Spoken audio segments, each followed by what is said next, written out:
तो लोकांचं ऐकत बसू. परमार्थात सुद्धा हेच करा.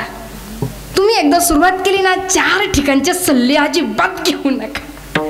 परमार्थही सोपा आहे, प्रपंचही सोपा आहे. जोपर्यंत तुम्ही स्वतःच ऐकताय तोपर्यंत या जगात तुम्हाला काहीच अशक्य नाही.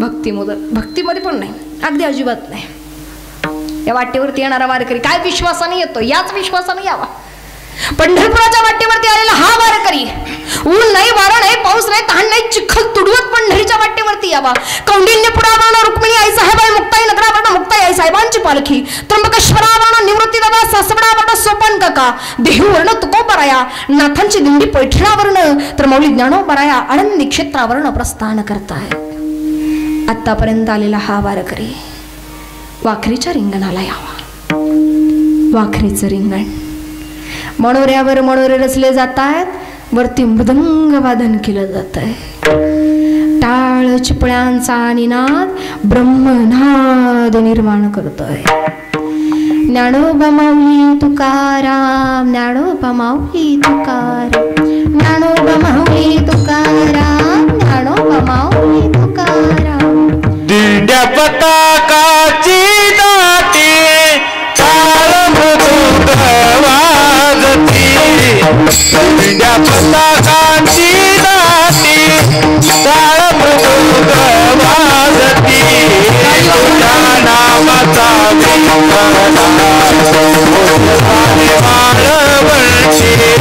तुझ्या नामाचा विठला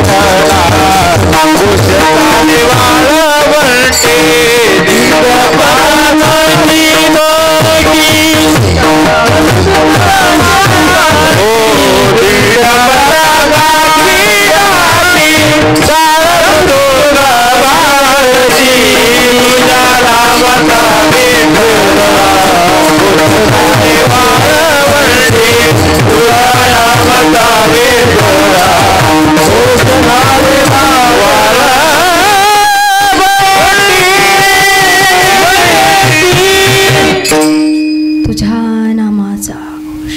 भगवंता,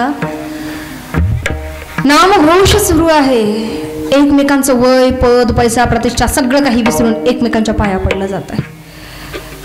पंढरपुरात आलात, पांडुरंगाचं दर्शन घ्यायचंय, वाटतं तेवढं सोपं नाही. ऐका, यंदाच्या वारीला प्रचंड गर्दी होती. जेजुरीच्या पायथ्याशी काही चॅनल थ्रू मी लोकांच्या मुलाखती घेतल्या होत्या. एका खारुताईची पण मुलाखत झालेली, पहिली वारी होती तिची सुद्धा. बरीच लोक मला भेटली जी मला म्हणत होती, ताई आमची पहिलीच वारी. विचारलं ना दादा गाव, नाव, वारी कितवी? बरीच माणसं म्हणाली ताई माझी पहिलीच वारी. मग मी विचारायचं कुणाच्या प्रेरणेनं आलात? बरीच मंडळी म्हणाली ताई आम्ही मित्रांच्या प्रेरणेनं आलो. मित्र सुद्धा असे असावा लागतात नाही का? नाही तर काही काही वय वडपाची, त्याला काय होतं मी आहे ना. तुमची संगत काय आहे ना, तुम्ही अट्टल वारकरी आहे पण तुमचा मित्र जर अट्टल बेवडा आहे. लोक एक दिवस तुम्हाला म्हणतील काय रे कधीपासून चालू झाला, कुणासोबत राहता, याच्यावरून सुद्धा लोक तुम्हाला जज करता. संगत महत्वाची. गर्दी प्रचंड होती. पंढरपुरात आला दर्शन, मंदिर प्रदक्षिणा सुद्धा सोपी नव्हती. पश्चिमेच्या द्वाराकडनं ठराविक मंडळी पूर्वेच्या द्वाराकडे सोडली जात होती. चंद्रभागेत जाऊन पुन्हा माघारी येऊन मग मंदिर प्रदक्षिणा घडत होती. काहींनी ठरवलं यातल्या नाही महाराज थेट त्याचं दर्शन घ्यायचं, तसं जायचंच नाही, सोपं नाही. 84 लक्ष योनींचा फेरा पूर्ण करावा लागेल. गोपाळपुऱ्यातनं इमारत पूर्ण केली, आता अंतर थोडं राहिलंय. याला येऊन त्याला पाहता आलं नाही तर परत पहिल्यापासून सुरुवात. आता पहिल्यापासून नको, अंतर थोडं आहे. समोर दिसतील चोखोबराया, पंढरपूरमध्ये आहात, समोर दिसतील चोखोबराया, डोकं टेकवा, दर्शन घ्या, पुढे निघा. समोर येईल नामदेव पायरी, नामदेव पायरीवरती नतमस्तक व्हा, पुढे निघा. या बाजूला दिसतील गणपती बाप्पा, गणाधीश जो ईश सर्वा गुणांचा. दर्शन घेतलं, 6 पायऱ्या उतरून खाली आलात. सभामंडप नजरेला दिसून येईल. सभामंडपातनं पुन्हा 5 पायऱ्या चढून आलात. आता मात्र पांडुरंगादी ज्यांचं दर्शन त्या संत कान्होपात्रा, कान्होपात्र्यांचं दर्शन घेतलं, पुढे निघालात. गरुड खांबाच्या अलिंगणाशिवाय पांडुरंगाचं दर्शन तरी ते कसलं. गरुड खांबाचं आलिंगन दर्शनही झालं. पुढे निघालो. आमच्या लक्षात आलं तुम्ही आम्ही उभे आहोत पंढरपूरच्या मंदिराच्या गाभाऱ्याच्या मुख्य प्रवेशद्वाराशी. पंढरपूरमध्ये उभे आहात, गाभाऱ्यासमोर आहात. आत पाऊल टाकलं तर लक्षात आलं सिक्युरिटी गार्ड उभी आहेत. गर्दी प्रचंड आहे. पांडुरंगाच्या चरणावर डोकं टेकून पांडुरंगाच्या श्रीमुखाकडे बघत नाही, ते सिक्युरिटी गार्ड ढकलून देईल. तुमचं आमचं सुद्धा ढकलणं होणार आहे, पण ते होण्याच्या आत जगाचा मालक बघायचा. गर्दी भरपूर आहे. दर्शनाची वेळ जवळच चालली. जगाचा मालक नजरेला दिसू लागला. विटेवरती उभा, कटेवरती हात आहे, डोक्यावरती राजमुकुट आहे, गळ्यामध्ये कंठीहार आहे, वैजंती माळा रुळतायत, कानामध्ये मकराकार कुंडल आहेत. आज पांडुरंगाने पिवळा पितांबर धारण केलेला आहे. सुंदर असं जांभळ्या रंगाचं वस्त्र पांडुरंगावरती खूप शोभायमान दिसत आहे. हातात भरजरी पंचा शेला अगदी पायापर्यंत रुळतोय. पांडुरंगाच्या पायात सोन्याचे तोडे, हातात सोन्याचे कडे, आणि ऐका मस्तकावरती गोपीचंदन टिळा नाकापर्यंत रेखीव आहे. मधोमध बुक्क्याचं बोट आहे, त्यावर सुंदर तुलसीपत्र रोवलेलं आहे. पिवळ्या पितांबरात सावळा सुंदर सुकुमार परमात्मा तुमच्या समोर उभा आहे. दर्शनाची वेळ आली, डोकं टेकवा पांडुरंगाच्या चरणावरती आणि दर्शन घ्या समोर उभ्या असलेल्या श्री विठ्ठलाचं.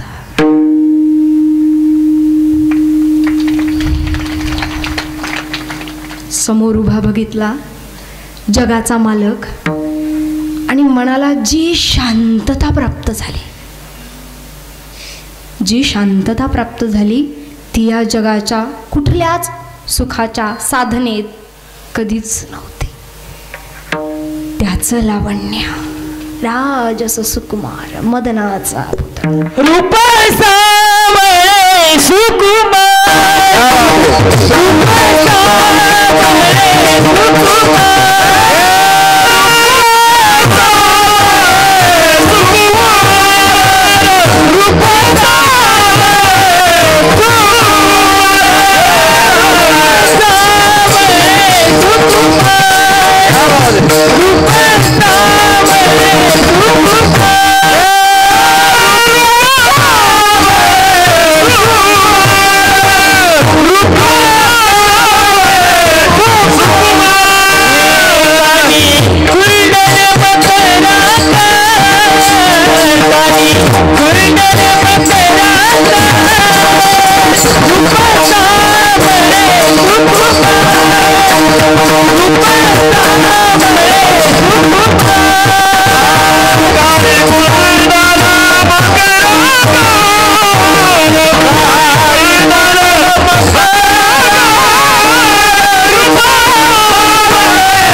सुकुमार, त्याचं लावण्य ज्यानं मोहून घ्यावं, परमार्थामध्ये अडकवून ठेवावं, प्रेम करावं तर त्याच्यावरती करावं.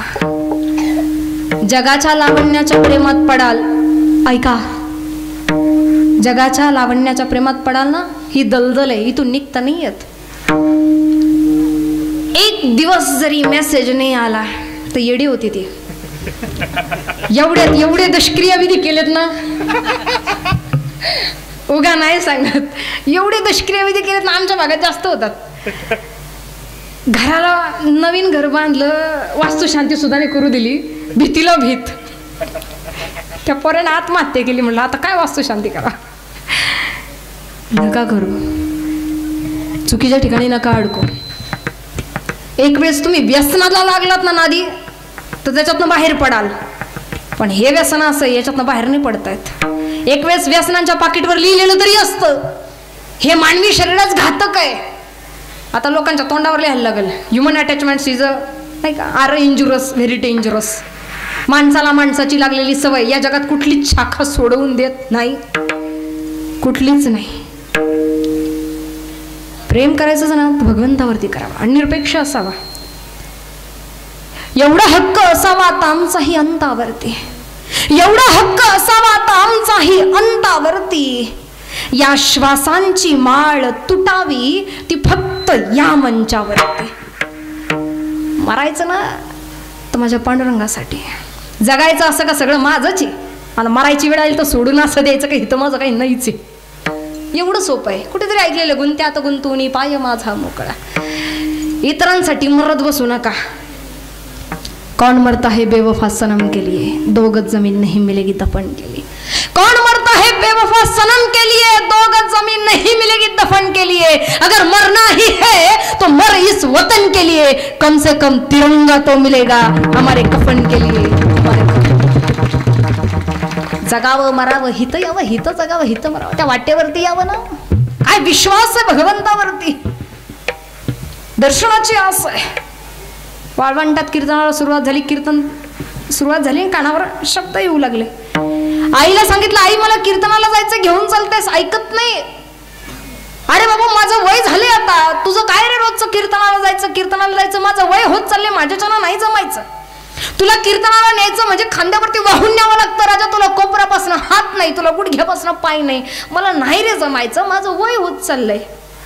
लेकरू आईला म्हणतं, आई आता रोज नाही ना ग, आज फक्त शेवटचं चालतेस. तिलाही वाईट वाटलं. शेवटचं वगैरे काय म्हणतो रे. लेकरू कसं असू दे, आईला प्रिय आहे. खांद्यावरती घेतलं, पाठीवर वाहून आणावं, कीर्तन मंडप क्षेत्री यावं. महाराजांनी बघितलं, तशी साथ घातली. ये कुर्मदासा बैस भजन कर. कुणाला सांगताय महाराज? ज्याला हात नाही त्याला, ज्याला पाय नाही तर त्याला. अहो इथं ज्याला हात पाय ते 3ला उठून जाते, परत येऊन बसते. कुणाला सांगताय महाराज येऊन बैस भजन कर? अंतरंगामध्ये भक्ती असली की 50-50 किलोमीटर येणारी माणसं बघितली आहेत. येतात बसतात कीर्तनाला, तळ्यातून खळ्यातून मळ्यातून. वाघाची भीती नाही का कसली भीती नाही, येतात बसतात, कारण आवड आहे. बैस बाबा बैस भजन कर. कीर्तनाची सांगता संपन्नता झाली. जो तो घरी जाऊ लागला. कुर्मदास महाराज मात्र घरी जात नाही. महाराजांनी जवळ यावं. भानदास महाराज विचारतात, पाठीवरती हात फिरवला, का रे बाबा घरी नाही जायचं? नाही जायचं महाराज. अरे मग जाणार कुठे? तुम्ही कुठे निघालात? आम्ही तर निघालो पंढरपुराला, पंढरीश पांडुरंग परमात्माला भेटण्याकरता. कुर्मदास विचारतात, महाराज मी येऊ? तुला यायचं? राजा वारीला जायचं म्हणजे सोपं नाही. ओझं न्यावं लागत नाही, ना प्रापंचिक ना पारमार्थिक ना शारीरिक ना मानसिक. शारीरिक ओझं नाही जमायचं, मानसिक तर नकोच आहे. मनाचे ओझेले लोक घेऊन फिरतात. हे तोंडावर दिसायला चांगले दिसतात, पण किती लोक डिप्रेशनमध्ये किती एन्झायटीमध्ये हे त्यांचं त्यांनाच माहिती आहे. आत काय चाललंय हे त्याचं त्यालाच कळतं, बाहेर फक्त हसतोय. मनाचं ओझं नकोय, प्रपंचाचं ओझं तर बिलकुल नकोय. देवाच्या दारात आलं का तेच रडगाणे. आणि परमार्थाचं ओझं सुद्धा असतं बरं. मला काहीतरी येतं ना, मी कोणतरी आहे. बिलकुल नाही, मी कोणच नाही आहे. मध्यंतरीच्या कालखंडात वाटलंही होतं, पण कोणी नसतं. ते कधीतरी कुठेतरी क्लिक होतं. त्यानं दिलंय ना, ते कशाकरता दिलंय, ते वापरायचं कशासाठी आहे. आणि ज्या दिवशी क्लिक होतं ना, त्या दिवशी खऱ्या अर्थानं परमार्थ कळतो. मी कोणीच नाही आहे. अहमभाव मनाला चिटकून न देणं परमार्थिक ओझं नकोय. तुला दोन्ही हात नाही पाय नाही, दुसरं कुणाला उचलून घ्यावं लागेल, त्या व्यक्तीची वारी पूर्ण होणार नाही. ठीक आहे तुझी इच्छा आहे, मी घेतो, चाल. नाही महाराज तुम्ही घेऊ नका, बाकीच्या कुणालाही घेऊ देणार नाही. माझी जबाबदारी मी घेतो, तुम्ही फक्त हो म्हणा. महाराजांनी हसावं, अरे वेड्या हो म्हणणारा मी कोण आहे? करता करविता तिकडे वर बसलाय. तुझी इच्छा असेल, त्याची इच्छा असेल तर तो घेऊन जाईल तुला. रात्रीच्या प्रहराला सगळे झोपे गेलेत. एकटे कुर्मदास महाराज जाग्यात. जाण्याकरता निघालेत तरी कुठे? वारी दिंडी सकाळच्या प्रहराला पहिल्यांदा ज्या गावात पोहोचेल त्या गावात जाण्याकरता. जाणार तरी कसे? कुठलं साधन नाही. पोटावरती ओन्म व्हावं, रेंगाळत रखडत निघावं. मग शरीरामध्ये काटे घुसतात, दगड टोचतात, कशाचीच परवाने रक्तमंमा व्हावं शरीर. सकाळच्या प्रहराला हनुमंतरायांच्या मंदिरासमोर यावं. समस्त गावकऱ्यांना हाकारा द्यावा की ओ गावकरे हो, गावात नाथबाबांची दिंडी येणार आहे हो. कुणासनी कालवण आणायचं आणून ठेवा, कुणाला भाकरी आणायची आणून ठेवा. वारीला जाता आलं नाही तरी चालल, वारकऱ्याला जीव घाला, वारीला गेल्याचं पुण्य पदरात पडल. गावकऱ्यांनी आनंदानं तयारी केली. महाराजांची दिंडी गावात प्रवेश करती झाली. समस्त गावकरी सामोरे जातात. महाराजांना प्रश्न पडला. महाराज विचारतात, आम्ही येणार तुम्हाच कसे कळाले? गावकरी म्हणतात, महाराज तुमचा वारकरी गावात आलता. अरे कोण वारकरी? कुठला वारकरी? आम्ही नाही पाठवले कोणाला. महाराज तुमचाच वारकरी. गळ्यात तुळशीची माळ होती, कपाळाला बुक्का होता, दोन्ही हात नाही पाय नाही, पण मुखात लय वाड भजन होतं. महाराजांच्या लक्षात आलं, कुर्मदास महाराज येऊन गेलेत वाटतं. विचारावं, अरे मग कुठे तो वारकरी? कुठे वारकरी? वारकरी थांबलंच कुठं? वारकरी निघाला पुन्हा पुढच्या गावात. पुन्हा सगळ्यांच्या भोजनाची निवासाची सोय करण्याकरता करता करता करता असं प्रत्येक गावी व्हावं. महाराजांची आणि कुर्मदास महाराजांची भेट ज्या गावी घडावी ते गाव सोलापुरानजीक लहुळ गाव. लहुळ गावामध्ये यावं. महाराजांना पाहिलं, कडकडून मिठी मारली, जिंकलंच बाबा. काय दुर्दम्य इच्छाशक्ती, इथपर्यंत येऊन दाखवलं. चांगल्या चांगल्या नाही समत. आनंद चेहऱ्यावर ओसंडून वाहतोय. आनंद चेहऱ्यावर आहे, पण कुर्मदासांच्या डोळ्यात पाणी आलं. महाराज इथपर्यंत आलोय खरा, इथून पुढे नाही जमणार. अरे का नाही जमणार? थकलास का? मी घेऊ? नाही महाराज. मग झालं काय? महाराज जिथून निघालो ते आत्तापर्यंत, जिथून निघालो ते आत्तापर्यंत तुम्हा सगळ्यांच्या भोजनाची निवासाची सोय करत गेलो, पण माझ्या पोटात अन्नाचा कण सुद्धा नाही हो. मला नाही चालवायचं आता. चिडलेच महाराज. सगळ्यांच्या भोजनाची सोय केली, तू का नाही रे काही खाल्लंस? का नाही काही प्यायलास? कुर्मदासांनी काय मूड उत्तर द्यावं महाराज? यदा कदाचित मी जर काही खाल्लं असतं, काही प्यायलो असतो, मला दोन्ही हात नाही ना, मला दोन्ही पाय नाही, माझ्या मलमूत्र विसर्जनाचा त्रास दुसऱ्या कुणाला तरी घ्यावा लागला असता आणि माझं ओझं कुणावरती होऊच नये याच्याकरता काही खाल्लंच नाही हो. तुम्ही म्हणाला होतात ना, आपलं ओझं कुणावर होता कामा नये. नाही झालं माझं ओझं, पण आता इथून पुढे नाही चालवायचं हो. मला त्राण नाही राहिले शरीरात. जाल पंढरपुराला तर सांगा पांडुरंगाला, होता कोणीतरी भक्त. ताड ताड ताड चालत यावं पंढरपुरामध्ये. अधिकार काय महाराजांचा? साथ घालावे विटेवरच्या पांडुरंगाला. पांडुरंगा आधी विटेवरनं खाली ये. लहुळ गावी भक्त वाट पाहतो, आधी त्याला दर्शन दे, मग आम्हा वारकऱ्यांना. विटेवरच्या मालकांना घाई घाई उतरावं. रखमाई आई साहेबाला सांगावं, जाऊन आलो, लक्ष ठेवा. वायू वेगानं, वाऱ्याच्या वेगानं आलेला पंढरीशी पांडुरंग परमात्मा निचष्टित पडलेल्या कुर्मदासांपाशी आला. डोकं उचललं, मांडीवरती घेतलं आणि खांद्यावरच्या भरजरी शेल्यानं चेहऱ्यावरचा घाम टिपावा आणि जगाच्या मालकानं साथ घालावी. उठ पांडुरंगा, उठ कुर्मदासा, मी आलोय. कुर्मदासांनी डोळे उघडून बघितले. साक्षात जगाचा मालक पंढरीशी पांडुरंग परमात्मा, ज्याच्या मांडीवरती डोकं आहे. ज्या जगाच्या मालकाला मिळवण्याकरता इथं कुणी योग करताय, कुणी साधना करताय, कुणी तपश्चर्या करताय, तो जगाचा मालक मला भेटण्याकरता आलाय. काय माझ्याकडे? कुर्मदासांनी विचार करावा, काय माझ्याकडे? सत्ता आहे, संपदा, प्रतिष्ठा, नाव, काहीच तर नाही. केवळ त्याच्यावरची असणारी निष्ठा, विश्वास, त्याला आवडणाऱ्या गोष्टी करत जावं, त्याच्या वाटेवरती यावं. त्याच्या वाटेवरती आलेला कुणी चुकीच्या वाटेला जात नाही, हा इतिहास आहे. आणि जर गेला तर तो कधी वारकरीच नव्हता. मुळात ना, जेव्हा कुर्मदासांना ते भाग्य लाभावं तेवढं भाग्य आम्हाला लाभेल न लाभेल माहिती नाही, पण जगाच्या मालकासमोर एकच मागणं आहे, मरायच्या आधी तुझं दर्शन प्रत्यक्ष डोळ्यानं मिळू दे. या जगात आता मला कसलीच गरज नाही. सुखाची साधनं खूप आहेत, उपभोगही घेत राहू, पण त्यातलं आनंद कळणं मिळतो काहींना, पण कळत नाही. मिळतो पण कळत. 10 वर्षांची परंपरा, 10 वर्ष झाले. थोडा गॅप घेतला जरा कीर्तनांना, आणि दिवाळीच्या कालखंडामध्ये जरा लेकरा बाळांना वेळ द्यावा म्हणून घरी राहिलं. घरी राहिल्यानंतर सगळं झालं, शॉपिंग, खरेदी झाली, माहेरी जाणं झालं, सगळं झालं, आनंद होता. आता 15 दिवसात काहीतरी कमी वाटायचं. आणि 15 दिवसांनंतर आदरणीय रामायणाचार्य रामरावजी महाराज ढोक बाबा मानसकन्या मांडतात, बाबांच्या कीर्तनाला जाणं झालं. आणि 2 तास समोर बसून जे कीर्तन ऐकलं तेव्हा लक्षात आलं, ह्या 15 दिवसात हे कमी होतं. हे आवड लागणं. बोलणारा फक्त बोलेल, बसणाऱ्यांची आवड किती आहे त्याच्यावरून ते किती वेळ बसतात हे तुमच्यावर आहे. नवे नवे आषाढी कार्तिकी पंढरीशिवाय का साधन आहे. साधनाची गरज तेव्हा जेव्हा साध्यप्राप्ती करायची आहे. मग साध्यप्राप्ती करायची असेल तर सगळ्यांकडनं सारखेच कष्ट व्हावेत, सारखेच परिश्रम व्हावेत. म्हणून दोन्ही हातानं टाळी,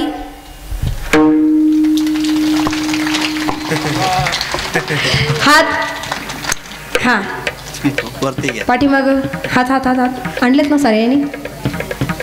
तुम्ही काय वेगळ्या पक्षाचे आहेत का काय? सगळे सगळे सगळे विठोबा रखू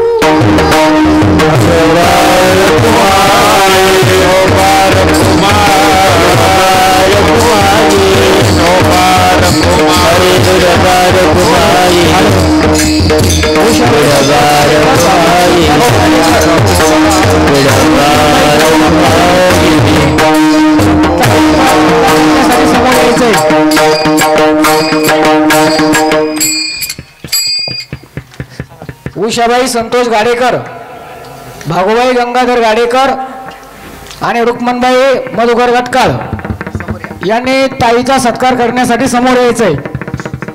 हा विठोबा रखो माई दे दे, विठोबा रखो माई, विठोबा रखो माई दे दे, विठोबा रखो माई हरि दे दे, हरि दे दे, दे दे दे दे दे दे दे दे, विठोबा रखो माई दे दे, विठोबा रखो माई, विठोबा रखो माई दे दे, विठोबा रखो माई दे दे,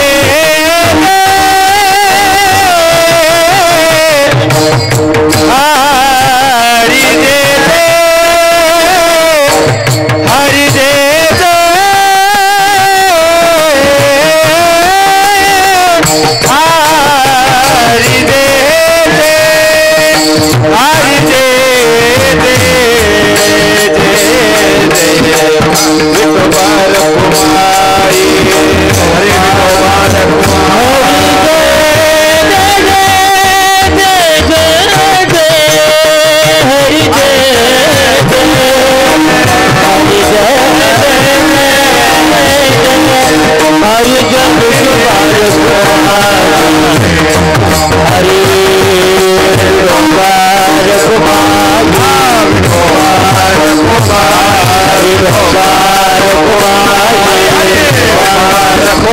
माई, विठोबा रखो माई, विठोबा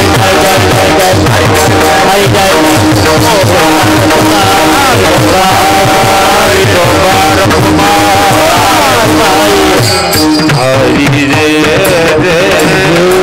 जय बघून झाला असं तर इकडे बघा. हा सगळा खटाटोप या 3 मिनिटाकरता असतो. देवाला काय आवडतं? नामस्मरण. किती केलं आपण? हा ज्याच्या त्याच्या परीक्षणाचा विषय आहे. बरं म्हटलं ना, बोलणारा तुम्ही कुणी या ना, शेवटी इट वरक वय तुम्हालाच करायचंय. नामस्मरण. या जन्मामध्ये जर मुखारविंदात रामकृष्ण हरी येत असेल, आदरणीय हरिभक्तीपरायण स्वानंद सुखनिवासी सद्गुरू जोग महाराज वर्णन करतात, या जन्मामध्ये तुमच्या मुखात जर रामकृष्ण हरी येत असेल आणि पुन्हा कधी जन्म घ्यावाचा लागला तर तुमची सुरुवात शून्यात कधीच नसणार आहे. तुमची सुरुवात 101 पासून पुढे, कारण 100 आधीच जमा आहे. या नामचिंतनाची ताकद आहे. योग्य वेळी उमजणं, समजणं, भक्तीचे प्रकार आणि काय पुढलं.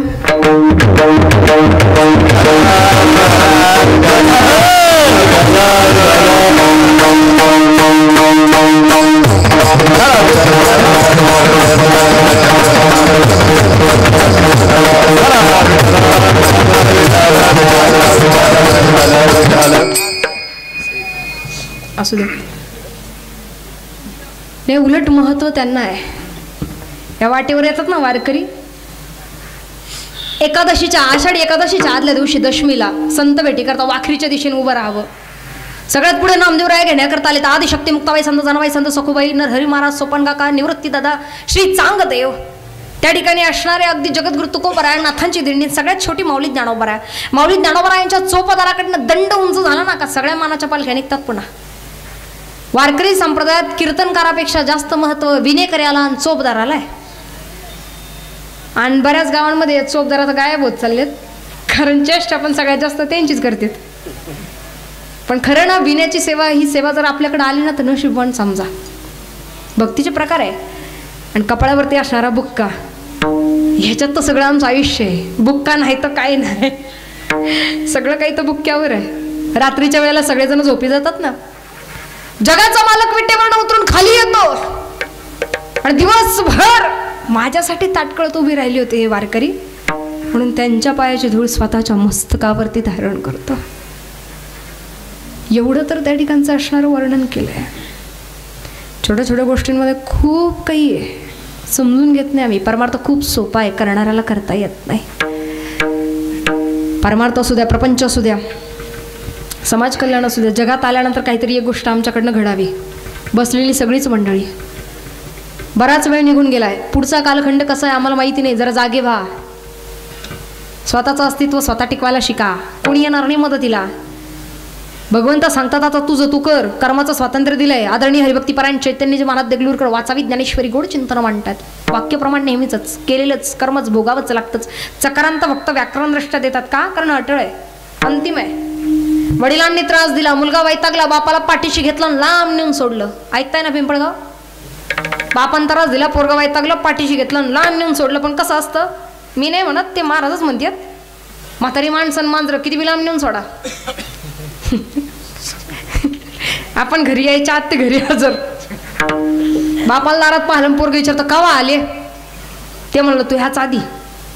परत पाठीशी घेतलं, काशीला आणलं, गंगेच्या किनारी आणलं. आता बापानं ओळखलं मला, काल आणलं मलाही माहिती.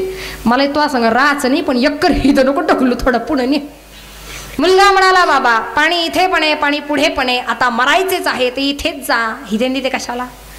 बाप म्हणला ए बाबा त्या पाया पडतो, पण हिथं नको ढकलू, कारण काही वर्षांपूर्वी माझ्या बापाला मी सुद्धा इथंच ढकलला होता.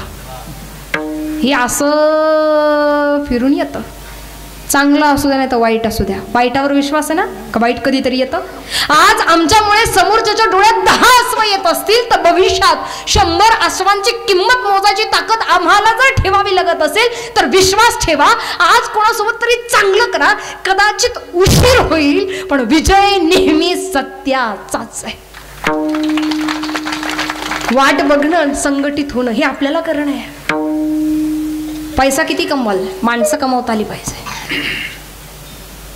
जगताना आम्हाला स्वाभिमान कुठेतरी आमच्या वागण्या बोलण्यात झळकला पाहिजे. सर्व धर्म समभाव. आमच्या वारकरी संप्रदायानं कधी भेदाभेद नाही केला, पण आता लय गरज पडतीये, लय गरज आहे सध्या. हे जगू नाही देणार आपल्याला. थोड्या दिवसात आपण अल्पसंख्याक होऊन जाऊ याची भीती आहे. कुठपर्यंत चालणार आहे. ज्याला खरंच जिंकायचं ना त्याला स्वाभिमान जिंकावा, त्यांना माणसं जिंकावी, त्यांना आपलं अस्तित्व टिकवून ठेवावं. स्वराज्य सिंहासनावरती आरूढ व्हावं आणि दक्षिण दिग्विजय करता त्यानंतर निघावं ते कर्नाटक प्रांतामध्ये. कर्नाटक प्रांतामध्ये यावं आणि आल्यानंतर आता मात्र दरबारे आममध्ये चर्चेला उधाण आलं, चर्चेला रंगत आली. कर्नाटक प्रांतीच्या राजाला विचारावं की राजन, हमने सुना है कि आज आपके पास सब कुछ है, लेकिन आपके पास हाथी क्यों नहीं. छत्रपती शिवाजी महाराजांचा जन्म याल कधी तुम्ही संगमनेरला. आमच्या राजापूर गावापासून पेमगिरी गड जवळ आहे. इतिहासामध्ये त्याला शहागड म्हटलं जातं, जिथे छत्रपती शिवाजी महाराजांचा जन्म व्हायचा झाला नाही. निजामानं पाठलाग केल्या कारणानं त्याच प्रकारानं घोड्यावरती मान ठोकून जिजाबाई साहेबांनी निघावं गरोदरपणामध्ये. आणि आपल्याकडे 3 महिन्यात सांगतात बेड रेस्ट. जिजाबाई साहेब घोड्यावरती मान टाकतात आणि निघतात शिवनेरीच्या दिशेनं. शिवनेरीवरती यावं आणि छत्रपती शिवाजी महाराजांचा जन्म जो शिवनेरीवरती व्हावा. तुम्ही जर तिथून त्या परिसरापर्यंत कधी आलात ना तर आजही आमच्याकडे अशी गावं आहेत का सूर्य 3च तास दिसतो. अशी गावं आजही आमच्याकडे आहे जिथे नेटवर्क अजून पोहोचलेलं नाही. विचार करा आज अशी अवस्था आहे, त्या काळात कशी असेल. आता कोण सांगत बसलंय बाबा आमच्याकडे लय जड हत्ती चालत नाही, जड प्राणी चालत नाही, पण कारण का देत बसतील. मोठी माणसं कधी कारण देत बसत नाही, आणि जी माणसं कारण देत बसतात ना ती कधी मोठीच होत नाहीत. उत्तर तरी काय द्यावं. किसने कहा हमारे पास हाथी नहीं. किसने कहा हमारे पास हाती नाही? अरे कुणी सांगितलं तुम्हाला आमच्याकडे हत्ती नाही? आमचा हा एक एक मावळा 100 हत्तींच्या बरोबरीचा आहे, 100 हत्तींच्या बरोबरीचा आहे. मावळ्याचं ऊर भरून आलं. राजानं कौतिक केलं, राजानं कौतिक केलं. त्या कर्नाटकाच्या राजानं विचारावं, अगर ऐसा है तो हमें भी परखना है, इम्तिहान लेना है, किस किस्म का हाती आपके पास है. परीक्षा बघायची. खुशाल घ्या. नजर फिरवली. एक मावळा नजरेमध्ये भरावा. पिळदार शरीर, भरधाव दिसणारा, नजरेमध्ये भरावा असा यसा चिकंका. नजरेला नजर भिडून जणू सांगू पाहत होती की राजा चिंता नसावी, ही जय आपलाच आहे. दिवस ठरला. गावागावामध्ये दवंडी पिटावली गेली. ज्यांना कोणाला हत्तीची माणसाची झुंज बघायची असेल त्यांनी ठरलेल्या ठिकाणी या. गावाच्या बाहेर उंच असं ठिकाण ठरलं. उंच आसन व्यवस्थेवरती छत्रपती शिवाजी महाराज आणि कर्नाटक प्रांतीचे राजे येऊन बसलेले आहेत. आता मात्र गावाच्या गावा येऊ लागली, माणसं येऊ लागली, बसू लागली. हे बघण्याकरता एका हत्तीची माणसाची झुंज असते तरी कशी. आता मात्र इशारा झाली. 100 हापशी फक्त एका हत्तीला ओढत असतात त्या रणांगणामध्ये. एका हापशाचं वर्णन इतिहासामध्ये येतं, ते अत्यंत क्रूर आणि पराक्रमी. इतिहासामध्ये वर्णन येतं अत्यंत क्रूर आणि पराक्रमी असा एक हपशी. तिथे 100 हपशी फक्त एकाच हत्तीला ओढत आणतात. मग त्या हपशाची ताकद, त्या हत्तीची ताकद काय असावी आता मात्र इतिहासात जाणो. एक झटका दिला कशी 100 हपशी पळायला लागले. हातामध्ये रणांगणात तलवार घेऊन येसाजी उभा आहे. हत्तीला सावळ हेरलं. हत्ती धावत निघाला. येसाजी तिथेच उभा. हत्ती धावत पुढे आला. येसाजी तिथेच उभा. हत्तीने झेप घेतली. तसं डाव्या बाजूला चपायला उडी मारावी ती येसाजीनं. हत्तीला पुन्हा आक्रमण केलं. पुन्हा झेप घेतली. पुन्हा उजव्या बाजूला कधी डाव्या बाजूला चपायला उडी मारण्याचा आणि हत्तीला थकवण्याचा, हत्तीला थकवायचा, हत्तीला चकवायचा प्रयत्न सुरू आहे. हत्तीला चकवायचा प्रयत्न सुरू आहे. का? कारण प्रत्येक युद्ध नेहमी बाहूच्या बळावर लढली जात नाही. काही युद्ध बुद्धीच्या ताकदीवर लढायचे असतात, बुद्धीच्या ताकदीवर लढायची. आता मात्र शेवटचा आक्रमण बघितला. हत्ती धावत निघाला. हत्ती तलवार सोंडीवरती चालवली. रक्ताच्या चिरकांड अंगाला धुळीचं सरट बसलं. नजरेला काही दिसत नाही. आसन व्यवस्थेवरची माणसं उठून उभी राहू लागली. अरे गेला वाटतं, मेला वाटतं. एवढा 6 माणूस हत्ती पुढे टिकतो तरी कसला. अरे गेला मेला येसाजी मेला म्हणता आता तुझी तलवार घे. येसाजीला बाहेर यावं. ते विजयी गर्जना करत हरे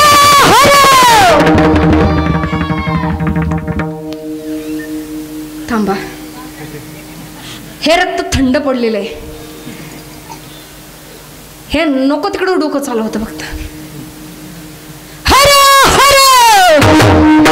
छत्रपती शिवाजी महाराज की, धर्मवीर संभाजी महाराज की. जिंकण्याची मजा तेव्हाच आहे जेव्हा लोक हारण्याची वाट बघतात. क्या बात आहे. आसन व्यवस्थेवरनं महाराजांनी उतरून खाली यावं. हातातलं सोन्याचं कडं काढलं आणि येसाजीच्या हातात टाकलं. येसाजीनं कडं झटकन काढलं आणि सांगितलं राजा सोन्याच्या कडापाय न्हाय लढलो, सोन्याच्या कडापाय न्हाय लढलो राजा. तुमची शाबासकीची एक थाप माझ्या पाठीवरती असावी म्हणून लढलो राजा. तुमचं एक वाक्य एखाद्याला जगण्याची प्रेरणा देत असेल ना तर बोला.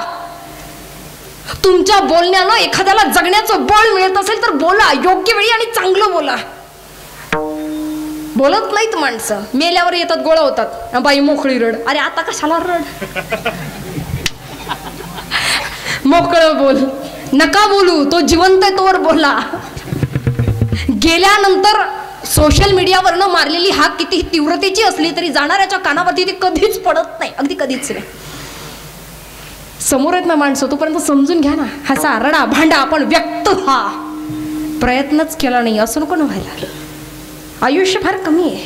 30 गेले 20 राहिले. 20 मध्ये काय काय करायचंय. जगा, स्वतःसाठी जगा. कोणी म्हणणार नाही बाई थकलीस थांब. दोष देतील. अस्तित्व स्वतःच आहे, स्वतः टिकवायचंय. भक्तीच्या मार्गावरती आला ना तर या ना, संघटित व्हा. कीर्तनकाराने नुसतंच बोलून उपयोग नाही जोपर्यंत तुम्ही आचरणात आणत नाहीयेत. इथे बोलणारे किती प्रगळ बोलतील, फार रक्त सळाळून निघतं काही काहींचं. पण नंतर काय, फक्त कीर्तनकारांचे पाकिटं भरून जात आहेत. माझंही भरणारच आहे. पण तुमचं काय, याच्यातला एक तरी विचार जाऊ देत ना घरापर्यंत. पुरुष आहात ना, पुरुष आहात तुम्ही. कुठल्याही जाती धर्माचे असा, कुठल्याही वयाची असा, तुमच्या शेजारी एखादी स्त्री येऊन उभी राहिली आणि त्या उभ्या राहिलेल्या स्त्रीला जर तुमच्या शेजारी असून सुरक्षित वाटत असेल तर तुम्ही पुरुष म्हणून जन्माला आल्याचं सार्थक झालं. कमीत कमी एवढं तरी होऊ देत. 2 दिवस झाले 4 वर्षाच्या मुलींवरती 5 वर्षाच्या मुलींवरती बलात्काराच्या घटना येतात. आमच्याच एक संगमनेरमधली आहे आणि एक मला वाटतं आपल्याच इकडची कुठली तरी चिंचोली गुरुची एक आहे. 4 वर्ष. प्रेमानंद स्वामींचे कधी प्रवचन ऐकून बघा. ब्रह्मचर्यत्व पाळणं काय असतं शिका. नुसतं ऐकू नका, काहीतरी शिका, आचरणात आणा. कल करे सो आज कर, आज करे सो पलवय परलई होएगी, बहुरी करी हो करा, आज करा. या दर शनिवार एकत्र या हनुमंतरायांपुढे करा भजन. राधेला बोलवाल तर कृष्ण येईल, कृष्णाला बोलवाल तर राधा येईल, श्रीरामांना बोलवाल तर हनुमानजी येतील, हनुमानजींना बोलवाल तर श्रीराम प्रभू येतील. काय गोड वर्णन. दुनिया चले ना श्री राम के बिना, राम जी चले ना हनुमान के बिना.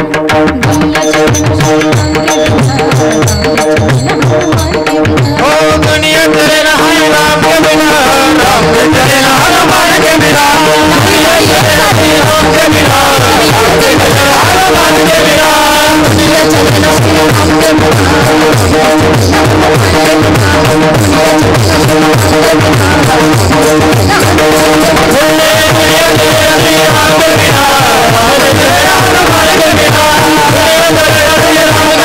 के बिना, राम चले ना हनुमान के जब से मैंने रामायण पढ़ी है एक बात तो समझ ली, राज सिंहासन पर बैठना आसान होता है. राज सिंहासन पर बैठना आसान होता है, पर उसे संभालना बहुत मुश्किल है. उसे संभालना बहुत मुश्किल है. श्री राम प्रभु आज राज सिंहासन पर बैठ गए. उनके बैठने से कुछ नहीं होगा जब तक हमारे मन में राम नहीं होगा. सीता हरण की कहानी सुनो, बनवारी मेरे सपने सुनो. सीता हरण की कहानी सुनो, बनवारी मेरे सपने सुनो. सीता मिली न श्री राम के बिना, सीता चले न हनुमान के बिना. दुनिया चले न श्री राम के बिना, राम जी चले न हनुमान के बिना. दुनिया चले ना श्री राम के बिना, राम चले ना हनुमान के बिना, दुनिया चले ना श्री राम के बिना, राम चले ना हनुमान के बिना. राज सिंहासन पर बैठे श्री राम प्रभु, चरणों में बैठे हनुमान जी. जब तक आप में समर्पण नहीं आएगा, जब तक आप में समर्पण नहीं आएगा, तब तक कितनी ही भक्ति कर लो सफल ना हो पाएंगे. मन में शुद्ध भाव रखो. आपका नजरिया अच्छा होना चाहिए. अगर आपके नजरिए में ही गंदगी है तो यहाँ पे बोलने वाले भी कुछ नहीं कर पाएंगे. मराठीमध्ये गोड वर्णन आहे. कपडे शिवणाऱ्याने आमचे कपडे अंगभर शिवले, कपडे शिवणाऱ्याने आमचे कपडे अंगभर शिवले, पण त्याला बघणाऱ्यांचा दृष्टिकोन रफू करता आला नाही. राज सिंहासन पर बैठे हैं श्री राम प्रभु, चरणों में बैठे हनुमान जी. भक्ति मिले न हनुमान के बिना, मुक्ती मिले न श्री राम के बिना. मुक्ती मिळवायचं असेल तर भक्ती तशी करा, जगण्याचं सामर्थ्य वाढवा. नाथ महाराज म्हणतायत सगळं काही आहे तुमच्याकडे. परमेश्वराला, भगवंताला, ईश्वर साकार स्वरूपाला प्राप्त करण्याची ताकद तुमच्यामध्ये आहे. विश्व सुद्धा तुम्हाला मान्य करेल, तुमची पूजा करेल, पण केव्हा? जेव्हा वरील प्रमाणे 3 तत्व आमच्या आचरणात येतील तेव्हा. सगळ्याचं सार एकच आहे, त्याला काही आवडू देत, पण आपल्या आचरणात आलं पाहिजे तर जग पूजा करेल. अभंगाचं शेवटचं चरण. जनार्दने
एकदा जोरदार टाळी. आवळे दिवासी तो एका प्रकार नामाचा उच्चार राहता तुलसी महाळत कोपी चंदन हृदय कळवळा विश्रवाच. जमेल तेवढं मांडण्याचा सांगण्याचा प्रयत्न केला. अर्थात ठराविक अभंगाचा भावार्थ सुद्धा नेमका हाच आहे. हे वक्त्यानंही ठामपणे मांडणं म्हणजे हे वक्त्याचं अज्ञानपणाचं लक्षण म्हणावं. जमेल तेवढं मांडण्याचा यत्न केला. जेवढं नेता येईल समजून घेता येईल आचरणात आणता येईल तेवढं आचरणात आणा समजून घ्या. जमलेली सगळीच मंडळी की ज्या कीर्तनरूपी सेवे करता येणं व्हावं. अखंडरणम सप्ता तथा ग्रंथराज ज्ञानेश्वरी पारायण सोळावत श्रीमद भागवत कथा आदरणीय ज्यांच्या संपर्काने या ठिकाणी येणं झालं श्री गंगाधर फकीरबा गाडेकर, संतोषदादा गाडेकर आणि मधुकरदादा गटकाळ की या तीनही दादांनी या ठिकाणी संपर्क साधला, आमंत्रित केलं. तथा समस्त संयोजक नियोजक आयोजक सेवा सप्ताह कमिटी, तरुण बांधव, माता महिला भगिनी मंडळ, माझ्यापेक्षा वयानं ज्ञानानं ज्येष्ठ श्रेष्ठ वारकरी मंडळी, उत्तम साऊंड सिस्टीम तथा आदरणीय मृदंगाचार्य खूप सुंदर वाजवलं महाराजांनी आणि गायनसातही सगळ्याच आदरणीय महाराजांनी खूप सुंदर केली.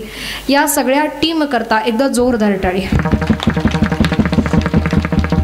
अर्थात जमणारी सगळीच मंडळी, यदा कदाचित महत्त्वाचा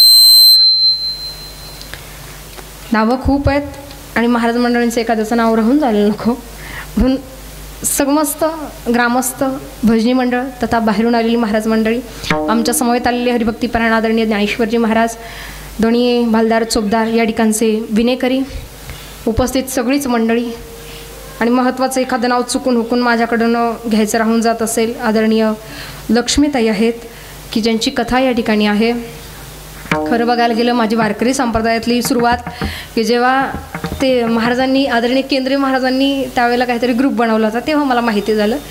नाही तर मी कोणाच्याच संपर्कात नाही, पण ती ठराविक नावं माझ्या ऐकिवात आहे, लक्षात आहे. फक्त प्रत्यक्ष काहींची भेट आहे, काहींची नाही.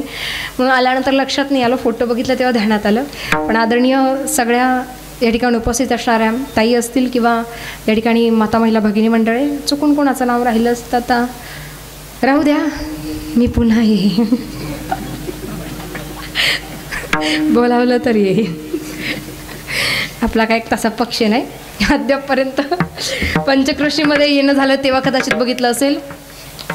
झी टॉकीज फक्त मराठी, शेमारू मराठीवाणा, कलर्स मराठीवरती कीर्तनांकरता बघत आला असाल, प्रत्यक्ष अप्रत्यक्ष बघत असाल. न्यूज 18 लोकमत, ABP माझा, सी न्यूज मराठीवरती न्यूज अँकरिंग करताना बघितलं असेल. माझा ज्ञानोबा मालिकेद्वारे विठ्ठलपंतांच्या मातोश्रींच्या भूमिकेत बघितलं असेल. नसेल बघितलं, मालिका आता यूट्यूबला सुद्धा उपलब्ध आहे, बघू शकता. माझा ज्ञानोबा शुद्ध सांप्रदायिक वारकरी, कुठलाही वाह्यातपणा नाही किंवा बाळूमामाच्या नावानं चांगलं ह्या मालिकेत बघला असता नाही तर सध्या झी मराठीला माझा शो सुरू आहे, नक्की बघा. अवघा रंग एक झाला दररोज सकाळी 7 वाजता. आणि या उपरोक्त शिवपुत्र संभाजीमध्ये कदाचित बघितलं असेल.